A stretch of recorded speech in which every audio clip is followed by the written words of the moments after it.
Love lives forever.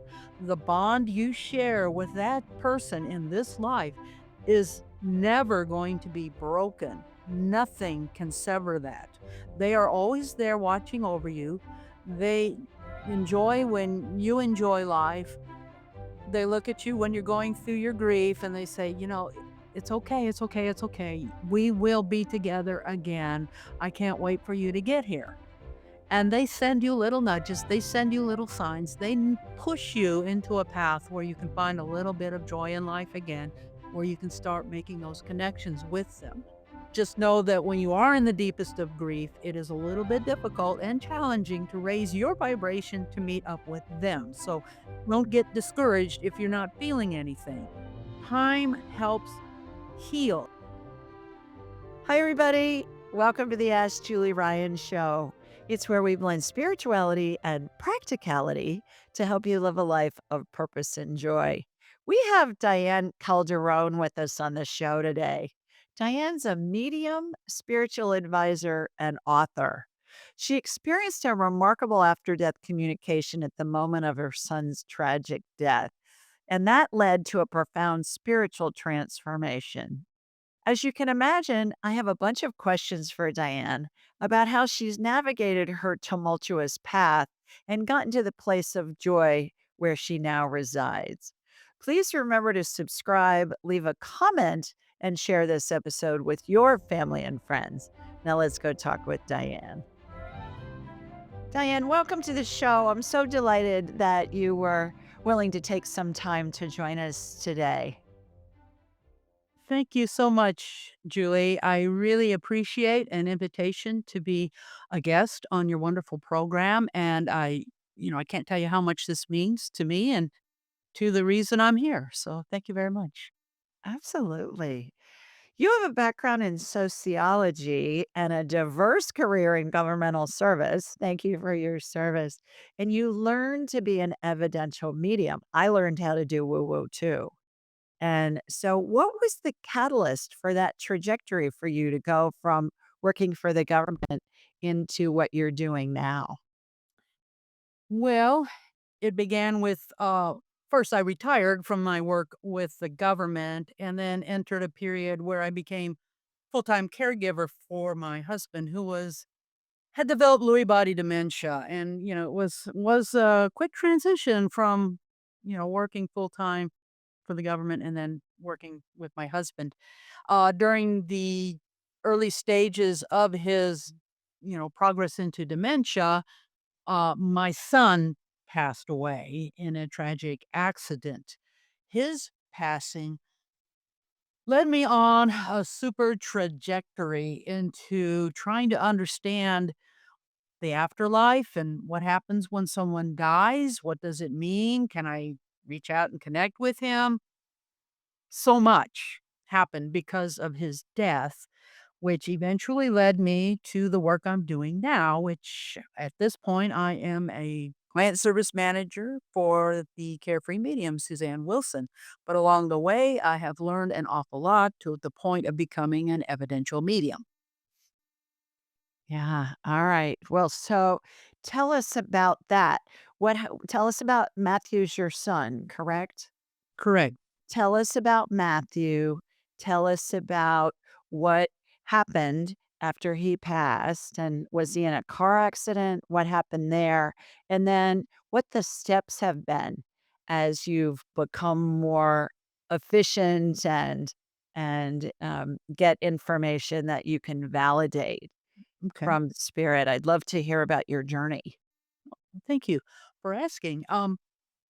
Matthew was 35 years old when he transitioned over. Up to that point, he was one of those only children in the family, spoiled rotten, but a good kid, worked hard, wasn't a academic fellow, but liked to work with his hands, ended up doing a lot of work in construction and related kind of career.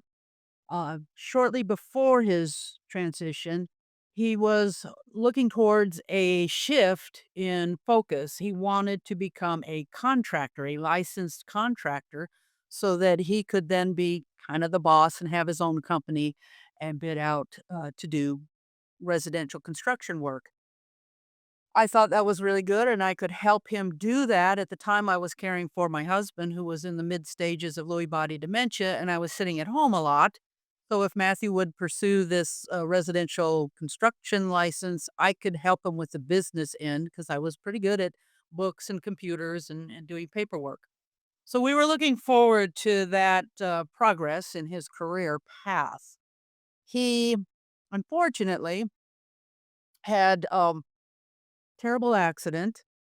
He was actually near his home and was walking his dog over to the dog park, which was a block away from the house. Needed to cross a residential street to get over to the park. As he was crossing the street one evening, he was hit by a car and it took him out of this physical world immediately. It was very challenging when I found out the next day that he had died. Led me into a whole different world. I had been relying on my son to help me with his dad, with my husband. At the point of this happening, Matthew was living down in the Phoenix area. I lived 2 hours away. When he had time on a weekend or another day, he would come up and sit with his dad so I could run into town and take care of errands or paperwork or whatever it is I needed to do. So he was a big helper in my life. He passes over and I've lost that. I didn't have anyone around me that I could rely on to be available. So it was a big hit on so many levels.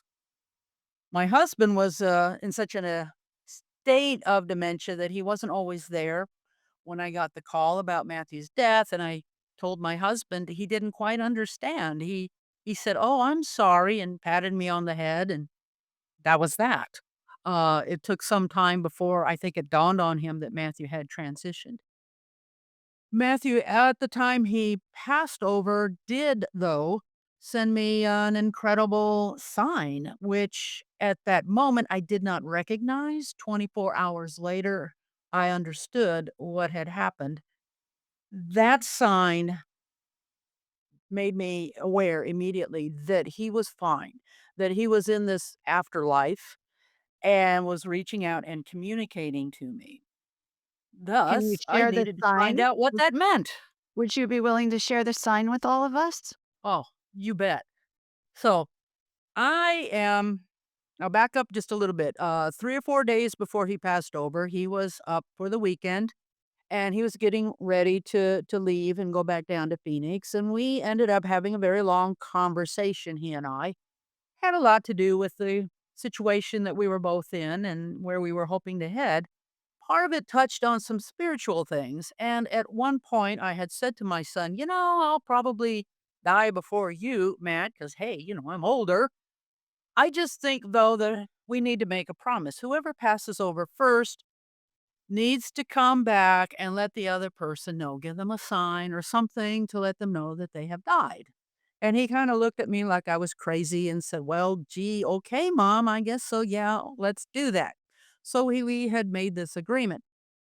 So 2 or 3 days later, I'm sitting here at home in the evening, and my husband and I have the television on. A program is going to begin, and I'm kind of fidgeting because I like to keep busy, and I hate sitting there waiting for a program to start. I noticed something unusual in front of me, about a hand's arm's length away, in my hands practically, were sparkling lights. And they were different colors. They looked like a sparkler that one would have had as a kid at the 4th of July. They just sort of flashed and sparkled, and they were there 2, 3 seconds. They disappeared. And I'm thinking, "Okay, what was that? No logical explanation here." And I look over at my husband, and he's focused on the television, and they appeared in front of him. He didn't see them. He's just looking at the screen. They were like he should have seen him, he didn't. Again, they sparkled for a few seconds and disappeared. So I look ahead again and I'm thinking, okay, I've seen these twice. I don't know what's going on. Maybe I'm losing it, which won't be good because with both of us kind of out there hallucinating, how are we going to take care of each other? They showed up again in front of me. Wow. This time they lingered. They moved over to my left to about a 90 degree angle. I tracked the lights over there, looking like, "Oh my god," and they disappeared. Mhm. After they disappeared, I noticed below on the table where they had disappeared was a book, and it was a book about Edgar Casey called The Sleeping Prophet. And I thought, "Oh, wow, this is really cool. There's something in this book that I'm gonna show Matt because Matt was due to come up the next day to watch Sal because I had a situation with my brother I needed to take care of.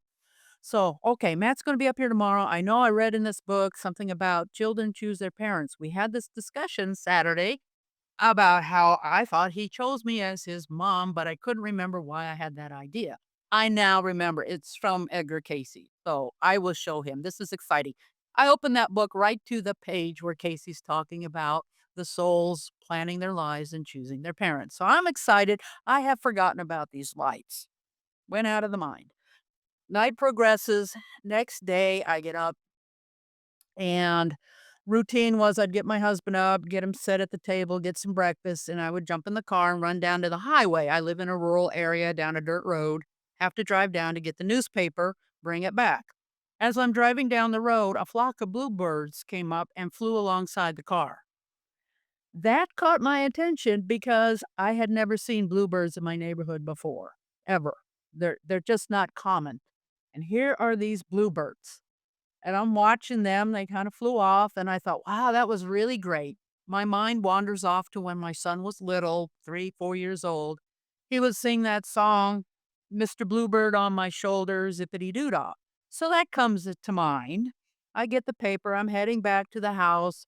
Then my thoughts wandered off to, bluebirds flying over the rainbow.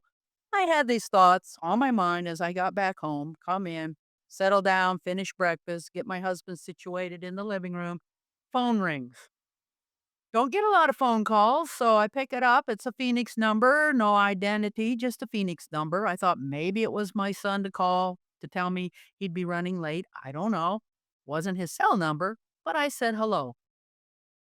It was a Phoenix detective who then asked if I knew Matthew and proceeded to explain that Matthew had been killed the night before. It was a hit and run.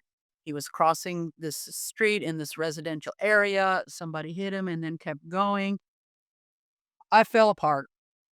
I fell apart. I couldn't believe what I was hearing.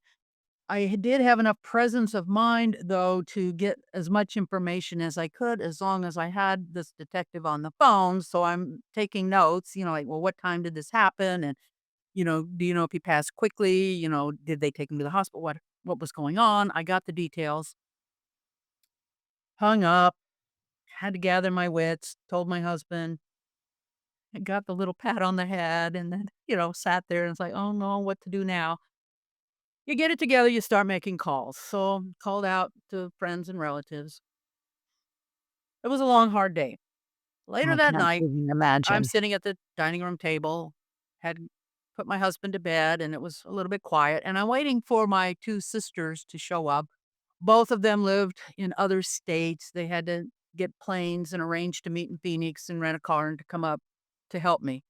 So I'm sitting there waiting for them, and my mind is going on, what what kind of day was this? Oh my God, I never dreamed that I would face a day like this, especially at a time like this. And I recalled the discussion I had had with Matthew a few days before. And I'm sitting there and I'm thinking, Matt, remember I said if one of us should die, the other one needs to come and get a sign? I mean, you didn't send me anything. And then bang, boom, it hit me. Oh, wait. What time did I see those lights last night? What time did the detective tell me this accident occurred? They were at the same exact time. Wow. Wow, wow, wow.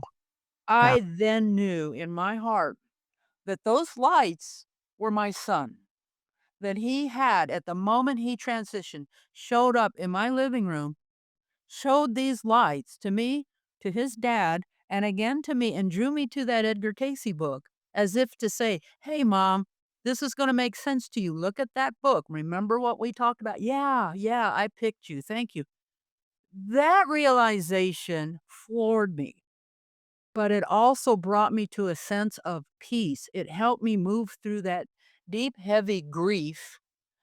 And move forward with the next day, the next week, the next few months. I was able to handle whatever needed to happen because I knew my son was really okay. Yeah, it was going to be hard and it was tough, and I'd never had to do this before, but I could do it because I knew he was there watching over me. And not only was it the lights, I was convinced that those bluebirds and Oh, the memory of the absolutely. rainbow Yep. were connected to him. There's just no other explanation I can Yeah. have. Yeah, I agree. I've had goosebumps this whole time you've been telling this story, Diane, and goosebumps, as you know, and most people that are listening know that's they call 'em angel bumps, whatever you wanna call them. It's just validation for this story. My goodness, what a heartache. I can't even imagine going through that. God bless you. And you're still standing, girl, and you can talk about it, and then what a wonderful thing, and thank God that you mentioned that to him the weekend before he passed. My no coincidences in life, but Never. the fact that that was top of mind for you and for him, and then that led him to send you those signs, I think is just it's just remarkable. It is, thank you. It is phenomenal when I look back, and I often review that moment of time. Like, the kid was not the most spiritual person growing up. I mean, he had had some religious upbringing, but it wasn't his thing as a young adult, but yet he was a spiritual person without the practice. I was struck when I went through some of his papers and books and things, going through his belongings after his death, that he did have an interest in spiritual things. There were a few books at his home that he had obviously cracked open and read a little bit that led to some spiritual insights. So I was very impressed because he had never really talked much about that up to that point before we had had that one discussion before he died. So that was kind of remarkable to me that he was delving into a deeper sense of who he was as a self. And that's not typical dinner conversation. I mean, let's face it, it's just not. You're talking about other stuff. A lot of it's just kind of superficial and what's the weather, what's the game, what's going on, especially if he was starting a new business venture too. And you guys, I'm sure we're talking about that as well. I can't even imagine. Let's back up a few steps.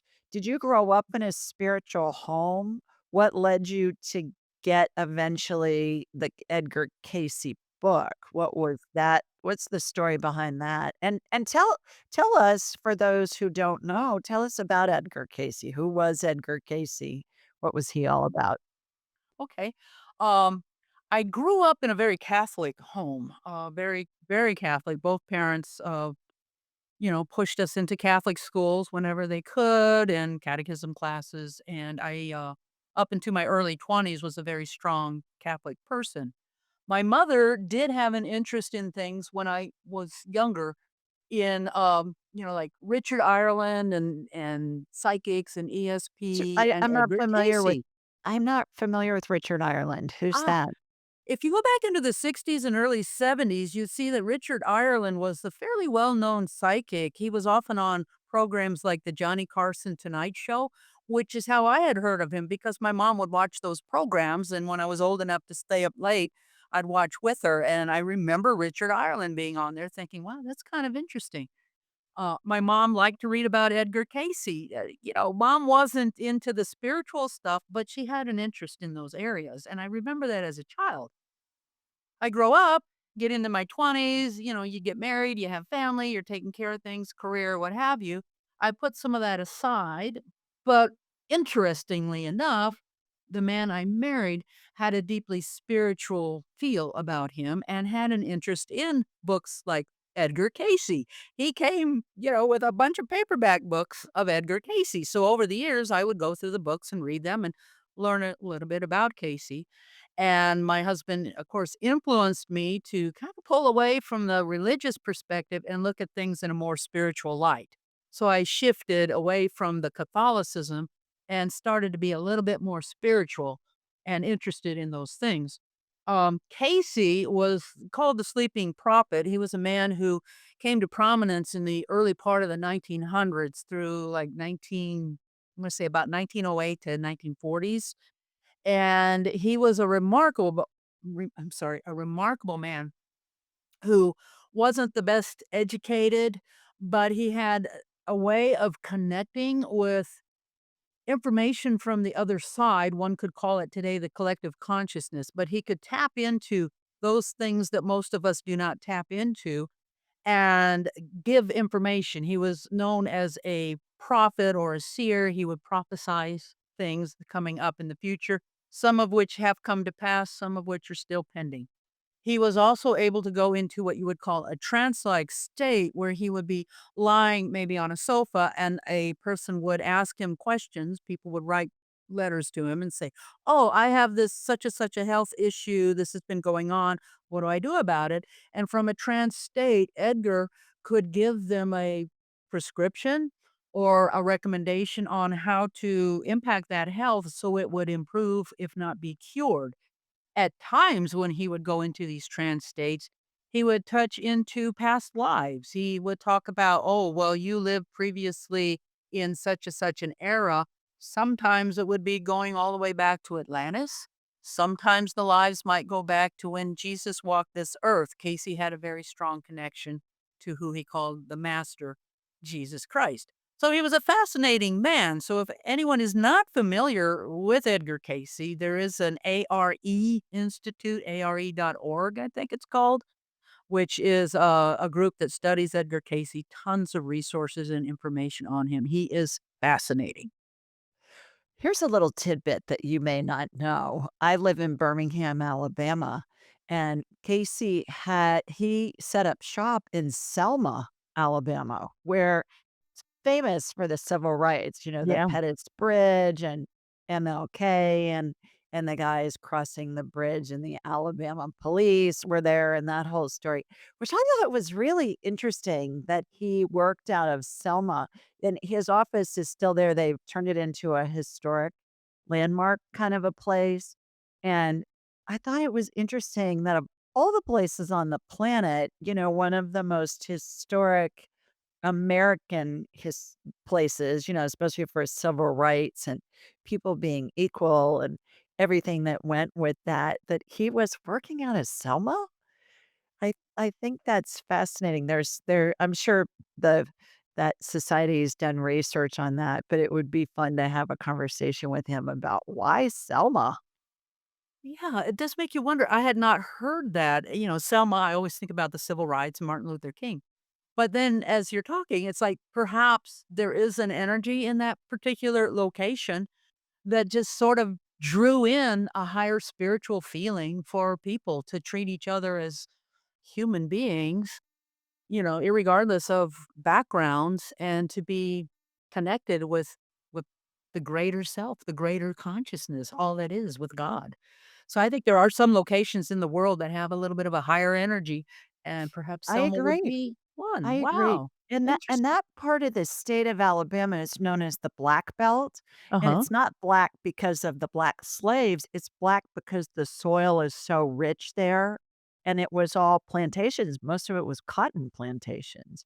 And so there's absolutely you're absolutely right, and there are Indian mounds, Native American mounds, and stuff like that all around that part of the state, so I think you hit the nail on the head. We digress, but it's still interesting tidbits that we're throwing in. So, back to the Catholic thing, I was raised Roman Catholic. I'm a cafeteria Catholic now. I take what I like, I leave what it doesn't make sense to me. But I think that the Catholics do a really good job of educating us when we're little about guardian angels and saints and the Holy Spirit and things like that, that give us a platform from which we can launch into deeper spirituality, which I believe the Catholic Church and all religions and all spiritual cultures, that's how they were all started, was to help the person develop their own spirituality. And then, as in civilizations and governments, people that wanted to control the masses got involved. But the core of all of them are the spiritual concepts. Even the great cathedrals of the world, they've got the incense for your olfactory. They've got the Gregorian chants and the music and the pipe organs. I went to mass a couple of weeks ago. I was in New York City last weekend, actually. I was in New York City and got to go to mass at St. Patrick's Cathedral at noon. And I've been in that church a lot of times, but I'd never been to mass there. And they opened up that pipe organ, which is massive. Um, Oh my goodness. The vibe in that church, I can't even begin to tell you when that was playing. That's part of it as well. So I think that organized religions, for all their faults in present day, the core of it in introducing us to spirituality is really there. Furthermore, I learned the guardian angel prayer as a small child. Did you pray that as a little kid? You know, yeah, yeah, angel angel of of God, my God, my guardian guardian dear. dear, Yeah. to whom's got yeah. Through whom God's love can be here, and I'm in my mid-60s, and I remember it, like, because I said it every night, and so it gives us that base from which to jump, kinda like when you're learning to swim, and you get out in a lake, and there's maybe a dock in the middle of the lake or some kind of an island or something, and then you can jump off from there and explore other things. Yeah. Okay, so backing up, so you read the Edgar Casey stuff, Yeah. and then you were busy being a wife and a mom and a secret agent for the government, right? You just can't tell us because 'cause you'd have to kill us for kind of a thing, and all of that. And then throughout your life, when Matthew was growing up and was young, did you have time to pursue any of that, or was it after Matthew was grown and you had retired and you had some extra time in between your caregiving tasks. Is that when you picked it back up to read more about it? Yeah, that's when I picked it back up. Up to that point, yeah, life was busy and I had an interest in things. And sometimes I would read a book about whatever, but never really delved into it. It was more of a, passing interest. But with Matthew's passing, it certainly, ramped up my interest in spiritual matters, exponentially. It began with, shortly after Matthew passed, and I had written up an obituary and submitted it to be printed in the paper in Phoenix. I got a call from an editor or whoever runs these in the paper, and we had a discussion. They need to verify some of the information, and this gal told me, this is an interesting obituary you wrote, and I don't normally do this, but may I make a recommendation?" And I'm like, "Okay." She said, You may find some insights in reading a book about Alison Dubois, who is a medium from Phoenix, and a book by Mark Ireland. Find those books. I think you will gain some insight." Oh, So, wow. A, that was interesting that this gal is telling me this, and B, I followed her recommendation and I ordered the books and I found that Alison Dubois was this Phoenix medium who was fairly well known, had not heard of her before, had some great information in her book. Then I went to the Mark Ireland book and that one really set my path in my future life. Mark Ireland, I mentioned Richard Ireland before. Mark is Richard's son. And Mark Ireland is also from the Phoenix area and his son had died 2, 3 years before my son, on a hike. It was an unexpected passing, and Mark was looking for answers. And at the point he started his, search, he touched back with what his dad had done and some of that work. Mark had not really pursued it in his life. He'd gone a different route. But now his interest is rekindled. So he ended up trying to find out from others who were mediums what had happened with his son, what he had gone through, and what he had experienced, and reconnect with his son, Brandon. Reading Mark's books ignited my interest. Mark mentioned several resources in Arizona that I thought, I've got to pursue some of this because my story is not unlike Mark's. I mean, it's not the same, but it's similar. I'm on a quest now. So I followed these resources that Mark had. I started reading about other mediums and connecting with people and stumbled into quite a bit of information. Eventually, I was led to helping parents heal. Mark Ireland was one of the founding members of that organization, along with Elizabeth Vene Boisson. They were brought together by Suzanne Wilson, the medium that I now work for. They all sort of got together, and Helping Parents Heal took off from there and has become quite a great organization. They helped me early on my path. So that was fascinating. I started reading. I eventually reached a point where I decided I was comfortable enough and needed to have a reading by a medium. So I did some research and picked somebody on the other side of the country, figuring, well, they don't know me from the man in the moon, and this will be good. A good medium should be able to make a connection with my son. I didn't know a whole lot about how mediumship works, so I had a long list of questions I was going to ask Matt. And I just felt like it would be like a phone call, and he'd say, yeah, mom, this, and yeah, mom, that.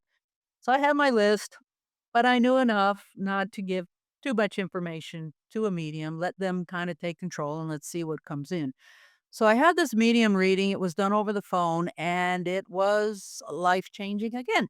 This medium first connected with my mother, who had passed many years before. My mother then brought my son in, and the medium makes this incredible connection with my son and had evidence that, there's just no way she could have guessed or, delved into anything regarding my son. I mean, she had his dog that had passed months before, a cat that had disappeared a year or so before, described him, his personality. Just so much information came in. I was just astounded. At one point, she said that she had felt that his passing had been rather very quick, was a bit tragic, but she couldn't quite tune into what exactly had happened and wasn't sure if it was through his own actions or something else had happened that had taken him quickly. So she was a little bit mystified by that. We reached a point where she said, do I have questions? Is there anything I would like to ask? It kinda led into a different area. I asked about another young person that had passed over, and was that person available to come forward? And before the person could say much, Matthew basically had pushed her aside and said, "Wait, wait, I'm not done." So the medium's telling me, "Your son's pushing in saying, there's more he wants to say." I think it has to do with the way he passed. Now, Julie, this is remarkable what my son brought forth. And unlike if it was a phone call, he could have said directly, yeah, mom, I was crossing the street and I was stupid and the car hit me and I'm sorry. No, what he came through with on the medium was he's showing me he was going to the other side. But instead, the angels came and said, it's time to go to the other side. And so he went to the other side. Does that make sense to you? That made perfect sense to me, Julie, because the circumstances were it's nighttime. There's not a lot of lighting at this particular corner.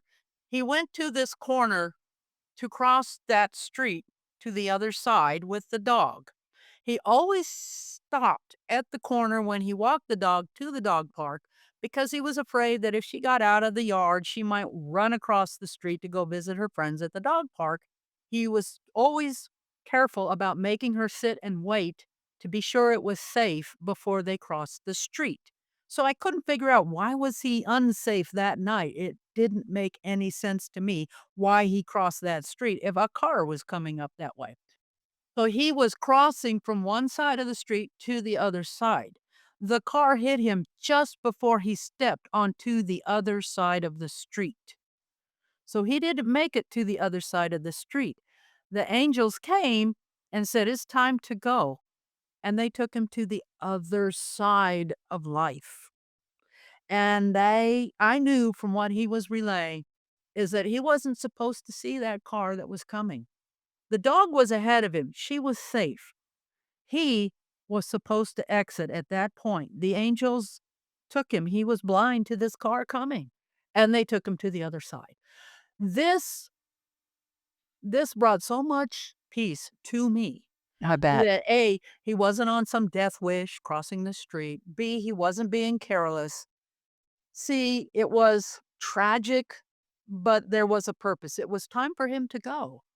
And in the long run, it's hard to, kind of put it all together. In the long run, this young man who actually hit him turned himself in after, he just freaked out and he went on to his mom's house and she said, "No, call the police, turn yourself in." And he went through the judicial process. He had no intentions of doing anything wrong. It just happened. He has no memory as to why he hit anyone. He didn't even realize. He thought maybe it was a dog. He just didn't see anyone. He just heard this thunk, thought maybe it was a dog. He just freaked and kept going. So, for this young man's life path, there was some reason why he had to go through that experience. I don't know what it is. That's his life. I did go through the judicial process. It ended up that he got a probationary sentence because they couldn't prove that there was any kind of intent. And at the sentencing, I told him that I forgave him for whatever happened and I wish him the best for his life and hopefully things will work out for him. And the judge told him that was a gift from this woman and I'm just going to give you probation. I'm not going to sentence you to anything. Just toe the line for 5 years and don't come back. And to the best of my knowledge, he did well after that. But that was a something he has to go through his life, evaluating what had happened that night. So there was a convergence of things. My son needed to exit. This young man needed some kind of a life lesson, and I needed to grow into a spiritual person. And I needed this, I believe, to help my husband through the next 2 years, because 2 years later is when he had passed over to dementia. Having this spiritual connection with my son helped tremendously go through what I then needed to do to take care for my husband. And later, my development is as a medium. Good heavens, girl, what a story. Jeez. And I'm listening to all of this and I'm thinking, okay, that editor for the classifieds or the obits or whatever from the paper, Matthew was guiding her to give you that information. When that information came in about from which medium you chose and all those different variables that went into your decision-making process to choose her, and then she comes in with that whole bit about helping him cross to the other side, both literally and figuratively, both spiritually and physically, is remarkable as well. The whole Helping Parents Heal organization, of which I'm very involved too, actually, I've spoken at their last 2 conferences, and huge fan of the Helping Parents Heal and Elizabeth and Irene and all of them and the founders, and the comfort that I see these parents who've lost a child are able to bring into their lives by having the opportunity to talk telepathically, either themselves or through a medium, is just life-changing, and the research that I've seen on grief shows that that's one of the most effective ways to help someone heal in their grieving is to be able to communicate with their loved one's spirit. Have you found the same thing? Obviously, it sounds like you have personally, but have you found that with others as well? I have, definitely. I have found it on so many different levels, partly attending some of the Helping Parents Heal in-person sessions and later online, and seeing mediums who've made connections with the parents that have been life-changing for those parents. I mean, there's nothing more wonderful than hearing that your child is okay and your child is watching you and your child knows what you're doing and your child is just encouraging you to move through the process that you're going through, but to look forward to rejoining them at some point. That's incredible. I've learned a lot from doing the readings of the books that I read about mediumship and how healing that's been. I learned a lot in doing the classes that I was so blessed with experiencing to learn how to be a medium. Because in those classes, you do a lot of practice with your fellow students and you're making connections. And some of those students have children on the other side. Some, it might be parents or other important, significant loved ones. And you get a sense of, oh, wow, I just found this person is my sitter's child, and, "Oh, this is just really cool what I've been able to give that person. Oh, look how excited they are." So it kinda gives you this really warm, fuzzy feeling inside. And then as I become that evidential medium, I haven't been doing a lot of readings, but the ones I've done, if it's a child coming in, it's more special than anyone else. And they are remarkable at how they come forth and present this information to me to then translate and try to, you know, make, provide to the sitter so that they are getting some kind of hope and help and healing. It's just remarkable how spirit is able to do that through, using me as kind Right. of the telephone. Right, right. And I think it's so important too to remember that people when they're grieving, especially in deep grief early on, it it's a low vibration. And spirit communicates on the high vibration channels. And I always say, "Spirit doesn't communicate on the I feel crappy channels because the vibration's too low." So, especially at the beginning, I find that using a medium is really helpful to at least start that process of healing of the questions that I get all the time, Diane, and I'd love to hear if you have similar experiences as well, is number 1, they wanna know, are they okay? Well, yeah, they're in heaven. Yeah, it's fabulous there. Everybody's okay. Everybody goes to heaven.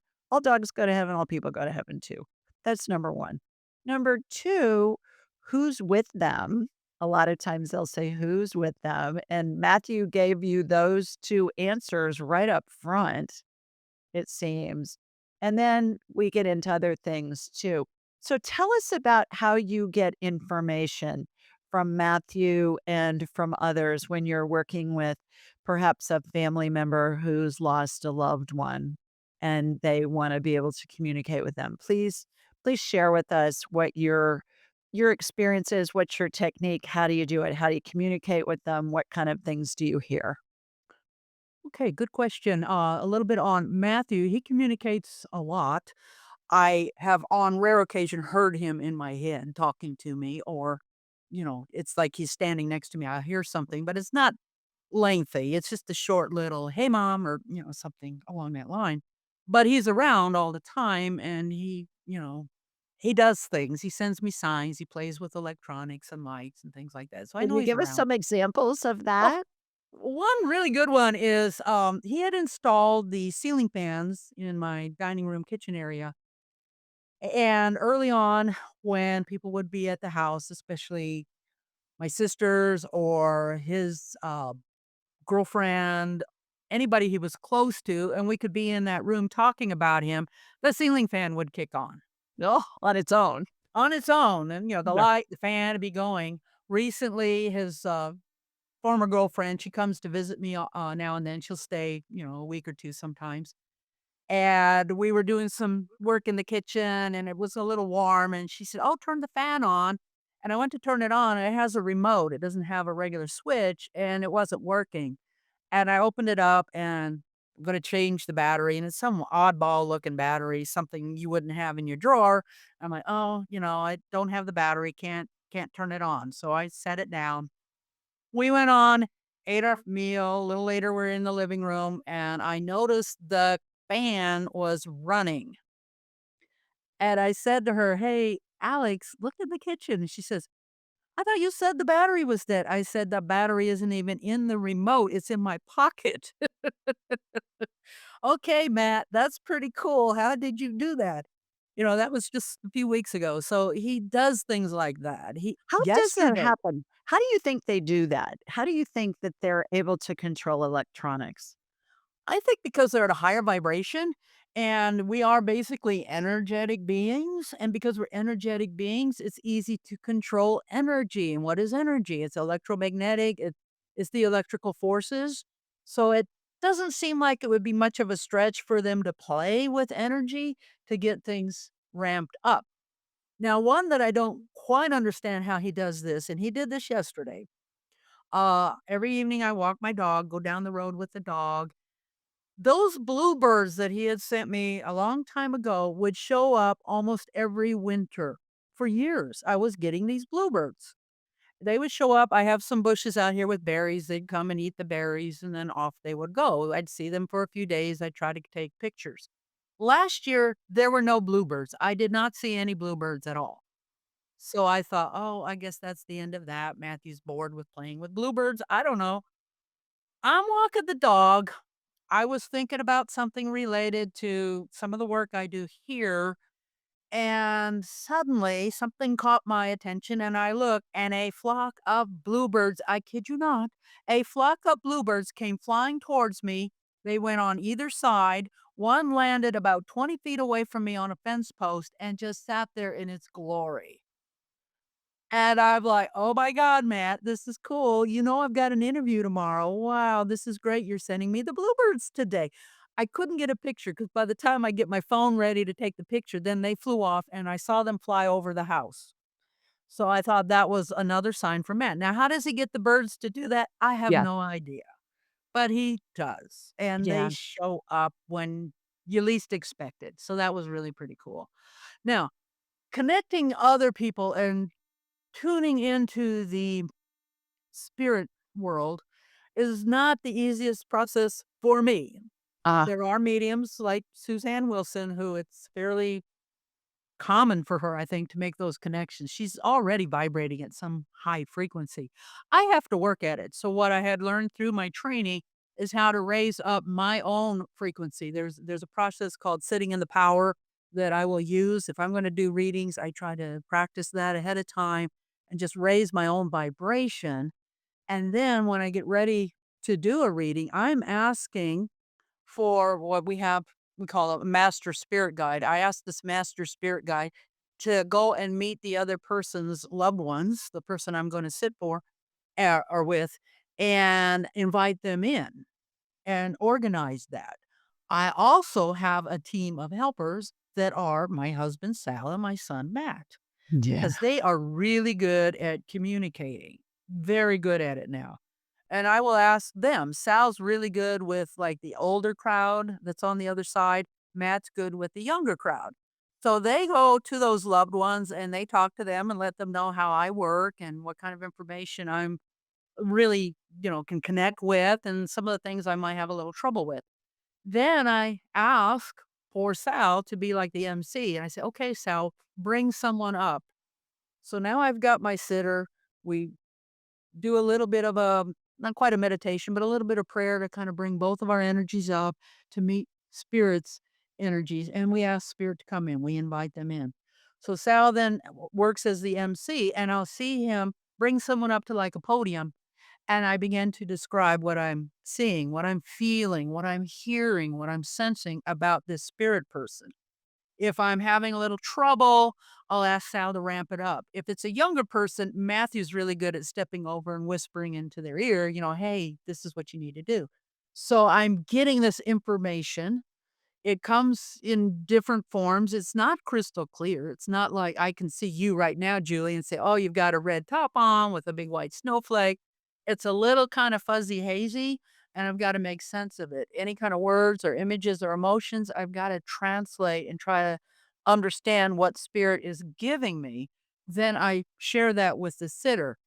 I try to ask the sitter not to give me too much information or react unless I really need some clarification or a little maybe encouragement sometimes. I feel like I've got your aunt and she's wearing this like she's a dancer and she's got a bobby skirt and these black and white saddle shoes and she's just having a blast doing, the jitterbug. Would that make sense to you? And if she says, "Yeah, that does sound like my," okay, well, let me go from there. And then the information just flows like crazy. If they say, I can't take it," then I'll shift and say, "Well, let me get a little more, and if it doesn't seem to be who I think, let's move on." And then we move on, because sometimes a sitter may not understand what I'm getting. They're looking for, "I was really hoping to hear from Grandpa Jack. Why is this lady showing up? I don't know who it is." And then later they might go, "Oh, wait, I did have an aunt that did that. Oh, that was Mhm. cool." So it's kind of interesting. Like I said, it's not crystal clear, but these things just come in and it's fascinating. It's like you're telling the story of the soul in the way they want that story told. And they don't necessarily come in and give the sitter what they might be hoping for. Just like my first reading, I'm hoping to hear, name and, dates and exactly what happened. And instead, my son was coming in with other information, which made more sense to me. So spirit knows what they need to relay, and they know what you need to hear, even though you may not know that. And we can control what they tell us. That I every once in a while, I'll get that somebody will come in with, like, a list of questions and things, and one time I had a gentleman whose wife had died, and he was looking for something in particular that he wanted to hear from her, and she didn't say it.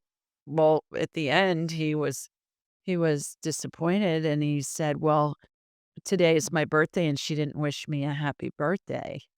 And I said, but she had told us like all this stuff about his health, and you need to go get this checked, and you've got this going on and that going on. And I think there was a leak somewhere in their home, and you need to do, I mean, all this really detailed stuff to help him. And the only thing he was focused on was he wanted to hear happy birthday from her.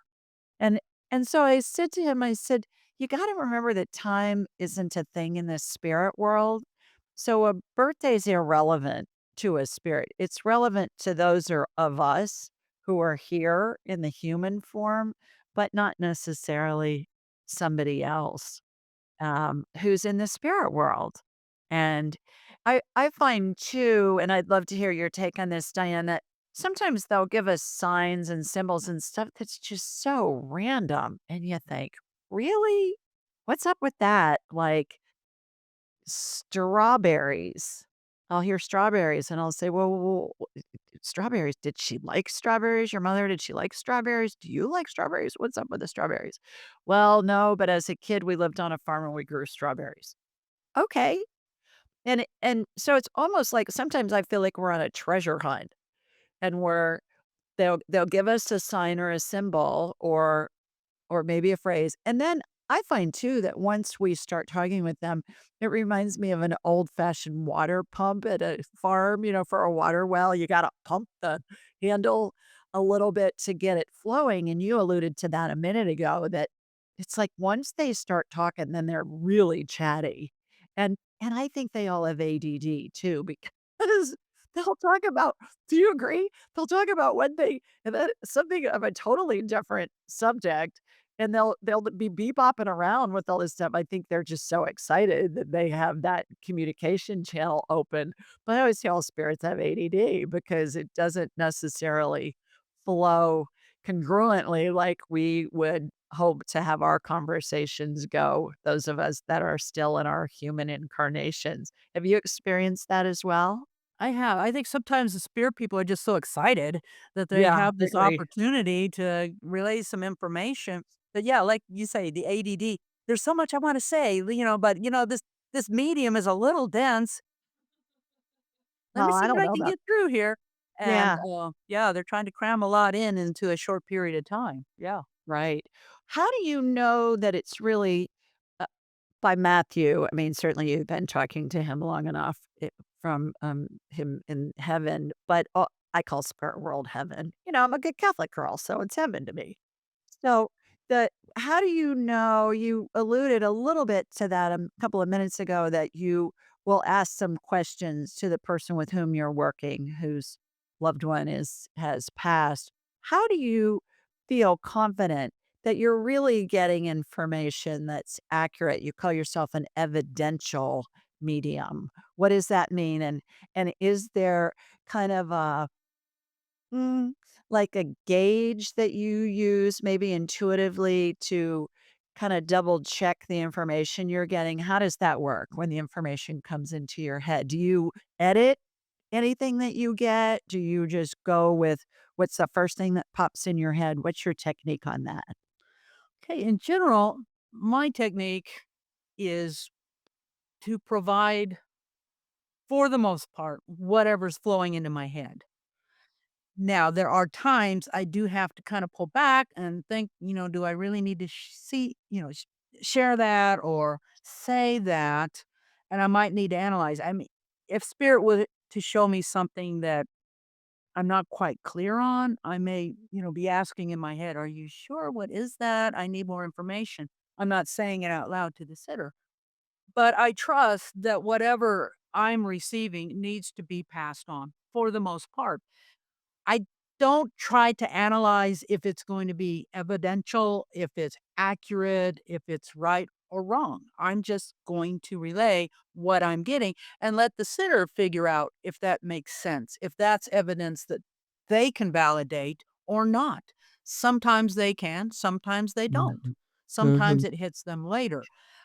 Mhm. Just gotta trust. I had one reading which stood out, which was a young man who had passed over, and I had no idea that the woman had lost a child, but this is what I'm getting right away. And at one point, he's shaking a key ring, like car keys, and I said, "Oh, he's showing me car keys." I see a car behind him.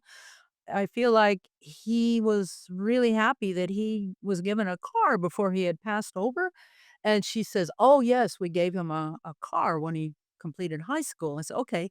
Well, he's shaking this key ring, and he's showing me something about New York City. I'm seeing, like, the Statue of Liberty.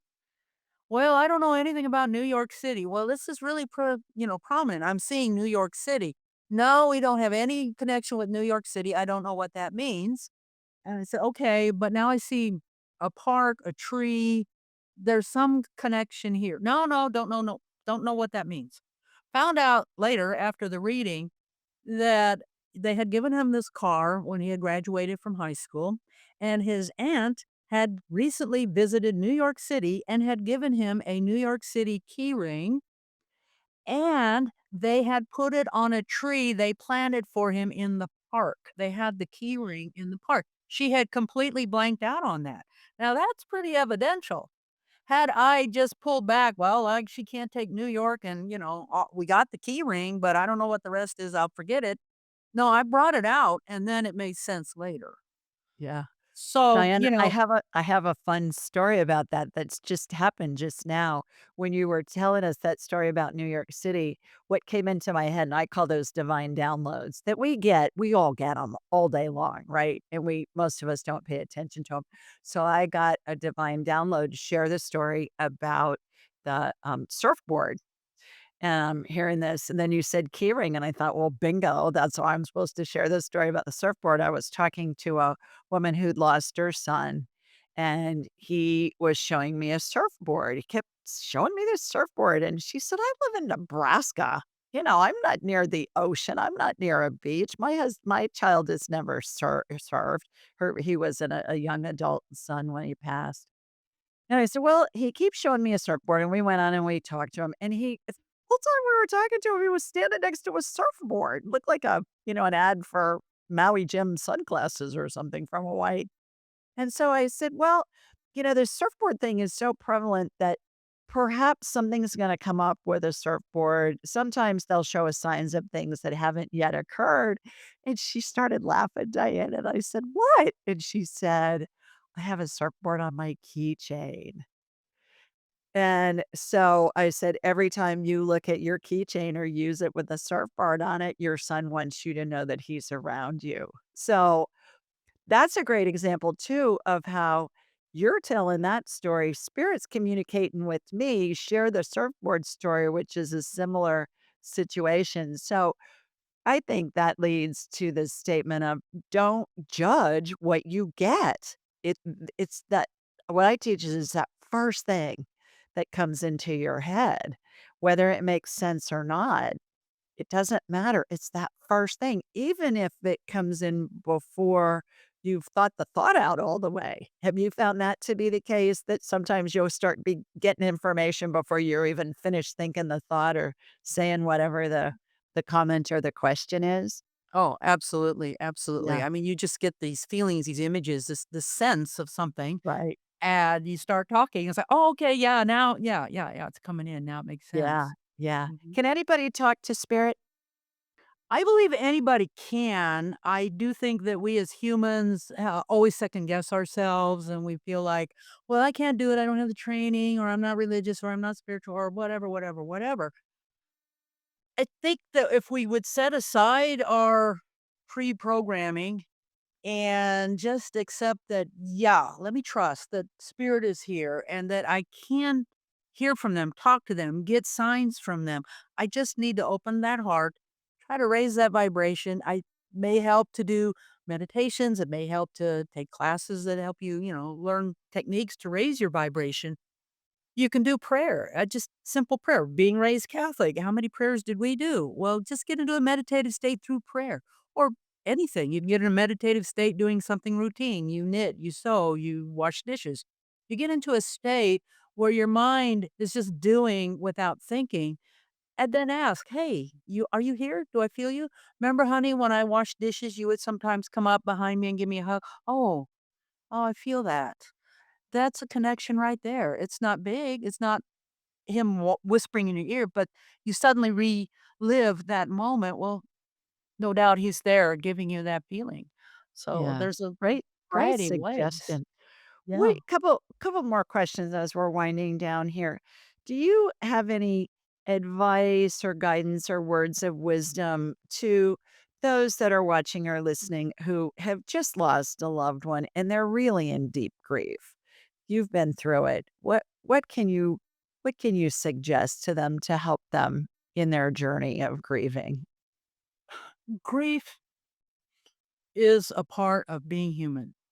It hits everybody at various times in a life. We know that we're born and we know that we're going to die. And when we lose somebody to a death, it can hit us really, really hard. And we miss that person. We miss them being here. We miss laughing with them and enjoying life with them. But we do know in our inner self, in our inner soul, that they're okay. That our true home is on that other side. Our true home is heaven or it's paradise or whatever it is you want to call it. Our true home is to be closer to God, to source, to all that is. That's where they are. We rejoice that they are there, but we grieve because we miss their presence. I think the biggest part of my advice would be to understand that love lives forever. The bond you share with that person in this life is never going to be broken. Nothing can sever that. They are always there watching over you. They enjoy when you enjoy life. They look at you when you're going through your grief and they say, it's okay, it's okay, it's okay. We will be together again. I can't wait for you to get here. And they send you little nudges, they send you little signs, they push you into a path where you can find a little bit of joy in life again, where you can start making those connections with them. Just know that when you are in the deepest of grief, it is a little bit difficult and challenging to raise your vibration to meet up with them. So don't get discouraged if you're not feeling anything. Time helps heal. It doesn't take away grief. It's always there. I still have my moments where grief hits. It's not Mhm. as deep as it used to be, but it can still hit me. And I know that if I'm feeling that grief, I'm not making the connections with them because I'm wrapped up in myself. But when you can move a little bit beyond the grief and start opening up to the possibilities, which are there, you can then start feeling them. You'll see a sign, you'll see their name. I see my son's name a lot on television. It'll pop up. Oh, Matthew this, Matthew that. And I'm like, yeah, okay, Matthew, Matthew, Matthew. That's great. That's a common name. Okay, that's cool. Just little things. The bluebirds, I'll see them. Matthew. Pick a symbol that makes you feel a connection with that loved one, and then notice it every time you see that symbol. Think of them and say, "Thank you for sending that. Thank you for that reminder," and you'll see it more often. So, yeah, it just helps. You've gotta kinda settle down a little bit with that grieve. Grieve as you wish. It's up to you. Don't let anybody tell you how to grieve. It is your personal journey, but you will find a way to work with it, to work through it. There's a lot of resources if you need some help. You'll get there. Beautiful. Why do we incarnate? Last question. Why do we incarnate? Well, I think we incarnate because we like these challenges. And I don't want to say we're crazy souls, but there's something about us that enjoys coming down into this physical world and experiencing life in all its glory and all of its hardships and everything that it gives us. We come in, we don't know what we're gonna get into because we're not supposed to know. If we knew why we came down here, then what is the lesson? There's no real learning from that. We have to come in with like a blank slate and then go through life. And at the end of it, we go over to the other side and we review that life and we go, "Oh, wow. Okay, so I went into that life because I needed to learn fill in the blank. I needed to learn compassion for my fellow man. And you know what? There were so many circumstances in my life that led me to be more compassionate. Oh, wow, this is wonderful." Or, I had opportunities, I kind of missed them. I guess I need to go back and try it again. So we like to do this, but the whole point is to bring whatever we've learned back to the other side, to share it with the whole, and to just make better connections with everybody because we are all interconnected. We Mhm. could stay over in spirit if we wanted, but we're not gonna grow because there's no challenge. The growth comes from the challenge, and the challenge is in the physical. And so here we go, over and over, getting a little better each time around. Wonderfully said. You are extraordinary, my dear. My goodness, just talking with you today, it's just you just feel like a warm hug. I Everybody that watches and listens to this will benefit from this conversation, whether they've lost a child or another loved one, or I mean, certainly we're all going to be in that situation at some point where we'll lose a loved one. And I think that the work that you're doing and your eloquence really is helping so many people. So thank you for that. Tell us about your book. Tell us where people can learn more about you and your work. Okay?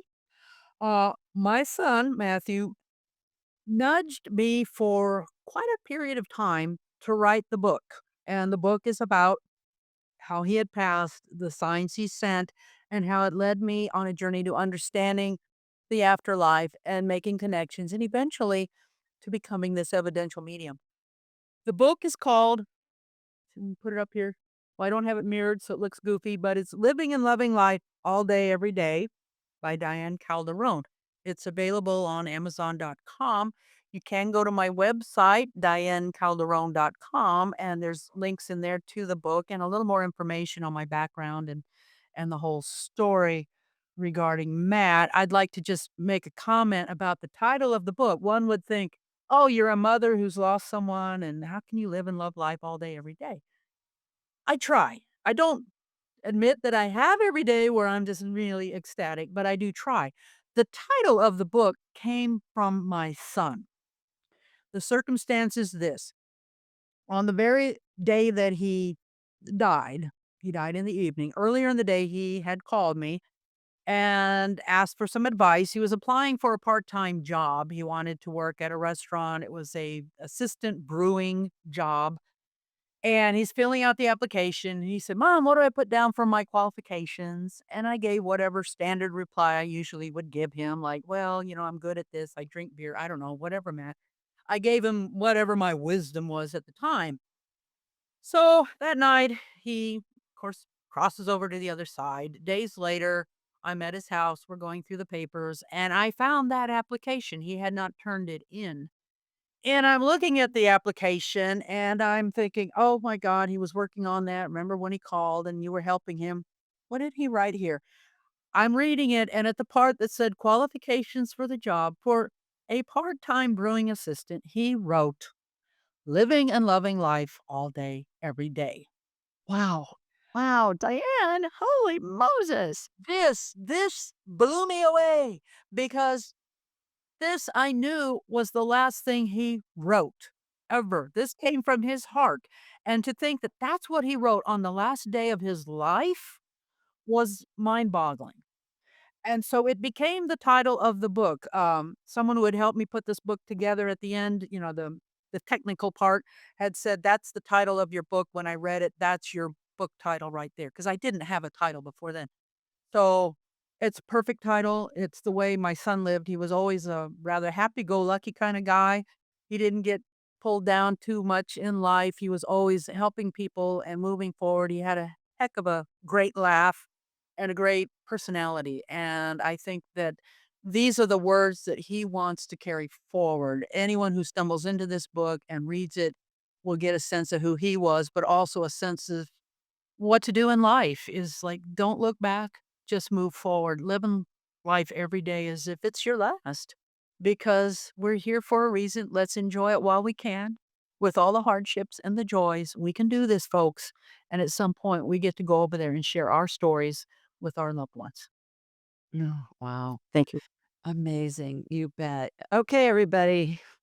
I know you're going to want to listen to this one again because this was just, like I said, felt like so profound and like a big warm hug the whole time. So, Diane, thank you so much for taking the time to join us today. Everybody, we are sending you lots of love from me here in Sweet Home, Alabama. Mwah! And from Diane in Arizona. We'll see you next time. Bye, everybody. Thank you very much. I appreciate it.